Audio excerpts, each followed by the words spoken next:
ago, I was asked to face a few things about myself. One, that I was a career criminal. At the age of 27, I had already spent 16 years of my life incarcerated, most of those in segregation for violent crimes, violent acts and activities, being a gang member, a gang leader, having participated in riots, takeovers, assaults. In that time period, I was treated like an animal because I acted like an animal. But when they asked me to take stock of myself, they told me that two things I needed to acknowledge. One, I was a criminal, which at the time I didn't agree with, didn't understand, didn't recognize. Second was I was alcoholic and an addict. And the diagnosis was hard to argue against because they said every time I went to prison, at this point it was twice, alcohol was involved. And that a lot of the times I had trouble as a young person because alcohol and drugs were involved.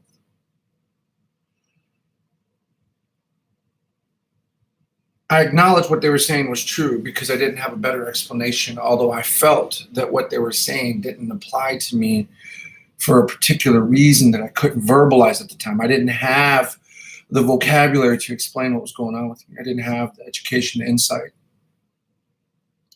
And so I went along with it. But I did it through gritted teeth. I'm an addict. I'm an alcoholic. I'm a criminal. And to a degree, it was true. To a degree, it was true. However, what I've come to learn, when we are living a certain way, there are so many other elements that contribute to the lifestyle that go way beyond, far beyond alcohol and drugs and simply criminal activity. I had a lot of thoughts, feelings, emotions, ideas, behaviors that went into it. I was triggered by types of clothes I would wear, hoodies, gloves, dark clothes, black clothes, masks, not to mention weapons, drugs, money, for me, women, not to mention my homies, the love, respect, the fear that we could cause, the panic we could cause, the disruption that we could cause, the destruction that we could cause, the control we could take.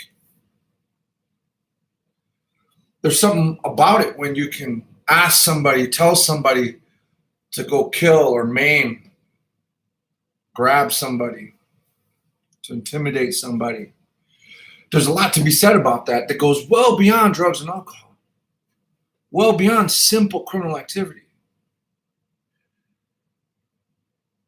And of course, like a lot of us, trauma, childhood abuse, abandonment, failed systems, failed school systems, abuse that no one really cared about, recorded, or did anything for it or for us. I mean, we can go on. We get that part of the story, but here's where I had to draw the line. Obviously, I got my act together, and I went on to become a mental health provider, therapist, a social worker, counselor, outreach worker, ran reentry programs, currently executive director of a national program addressing racism, helping pull men and women out of hate groups with my team. I started Formers Anonymous, which is what we're going to talk about in a second here, back in 2012. So many people like me didn't resonate with the idea that we were addicts, that we were alcoholics, that we were criminals. Don't get me wrong. Not to say that we weren't struggling, living with addiction, struggling, living with alcoholism, struggling and living with criminality. But to say, I am an addict, I am an alcoholic, is finite. It's final. There's no and, if, or buts about that. It's the end result of who I am. Well, I've been clean and sober damn near 2 decades. Why does the fact that I had that diagnosis given to me more than 30 years ago outweigh everything I am today? I am a father. I am a partner. I am an executive director. I am a social worker. I am a mental health provider. I am an outreach worker. I have rescued people. I have broken up sex rings that were exploiting youth and children and adults. Gang fights, saved lives, changed lives. Why is it that when I'm asked to look back, that is more important than what I see looking forward? Or what you see right here, right now. I am an addict. As if to say that I am a disease by nature. And that a disease can change you by nature to something else other than human. Well, I'm human who happens to live with an addiction. I'm human who happens to understand that I have committed crimes and that if I live out those thoughts and those feelings, I will commit acts of harm against others. I get it. Don't deny that. But I'm not a disease with a little bit of a human person in there. I am a human person living with those things, struggling with those things, suffering with those things, causing harm with those things. I get it. I understand. I pay respect to my victims. I pay respect to the communities that I've damaged. I pay respect and homage to everyone who's helped me change from that person to this person. But I have changed. I don't get up in rooms and say, I'm Sammy, I'm an addict, I'm an alcoholic, I'm a criminal, but I've been sober for 20 years. Today is my 20th year anniversary. I don't do that. Why? Because I don't look back. I don't live back. I live forward. I live here, now, and forward. I know better than to play with matches. I get it. I don't need to be playing with guns. I don't need to be playing with clothes that make me feel like a thug or a criminal or a gangster or violent or aggressive. I don't need to be hanging out with gang members or going back to my neighborhood trying to, restore those relationships or fit in somehow. I don't need to talk particular ways. I just don't need to do those things. I know better than to do those things, although I spend the majority of my working time in those same environments without being triggered.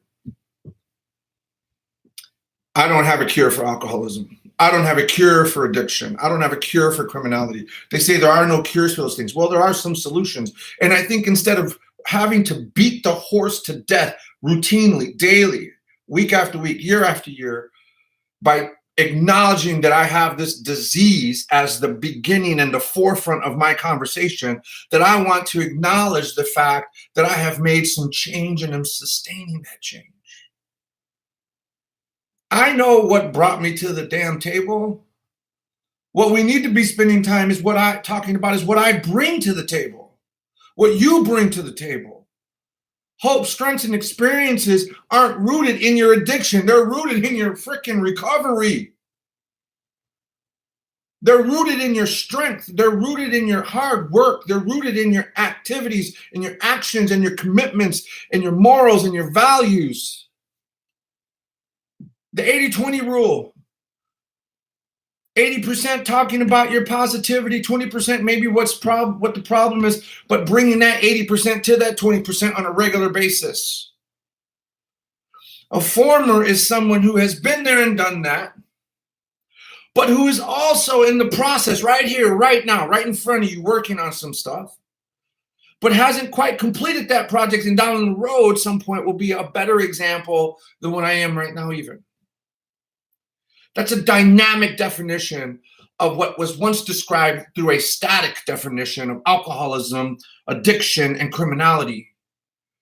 Change should be rooted in dynamic change.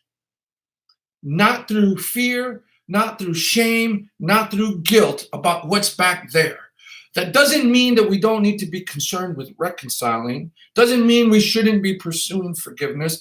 But what it does mean is that we become even more when we focus on reconciling, when we focus on reconciliation in the spirit of redemption, pulling people out of those spaces with our hope and our strength and our experience. And we can talk about the past all you want, but there ain't nothing really in there. We can take that wreckage and turn it into material, and that's what I want to talk about, material that we've got, that we're going to use to move forward. I'm not a disease. I'm a human being. I have screwed up horribly in my past and I've hurt a lot of people. Every part of my life is a major apology in the effort of demonstrating my remorse. Guilt and shame are not the same as remorse. Guilt and shame will have you hide your face in anonymity. Remorse will allow you to live freely, transparently to your community, to demonstrate your sincerity and your willingness to engage from a new position in life.